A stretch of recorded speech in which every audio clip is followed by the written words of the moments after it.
American लेखक James लेन यांच्या या पुस्तकात छत्रपती शिवाजी महाराज आणि राजमाता जिजाऊ यांच्याबद्दल अत्यंत आक्षेपार्ह आणि तथ्यहीन लिखाण करण्यात आले होते.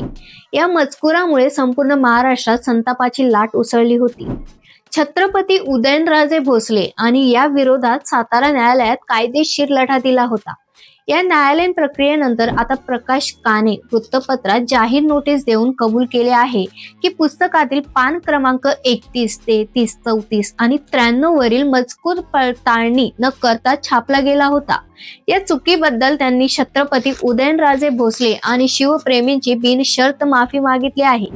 हे तेच प्रकरण आहे ज्यानंतर 2004 मध्ये पुण्यातील भांडारकर संस्थेवर हल्ला झाला होता आणि महाराष्ट्राच्या राजकारणात ब्राह्मण विरुद्ध मराठा असा वाद पेटला होता. अनेक वर्ष हा मुद्दा निवडणुकांच्या केंद्रस्थानी राहिला. बाबासाहेब पुरंदरे यांच्यापासून ते शरद पवारांपर्यंत अनेकांनी यावर भूमिका मांडल्या होत्या. 2 दशकांनंतर का होईना पण सत्याचा विजय झाला असून इतिहासाच्या वृत्तीकरणाविरोधात हा एक मोठा कायदेशीर विजय मानला जात आहे. इतिहासाची पाने बदलता येतात पण महापुरुषांचे कर्तृत्व आणि चारित्र्य पुसता येत नाही. हेच या माफीनाम्यातून पुन्हा एकदा सिद्ध झाले आहे.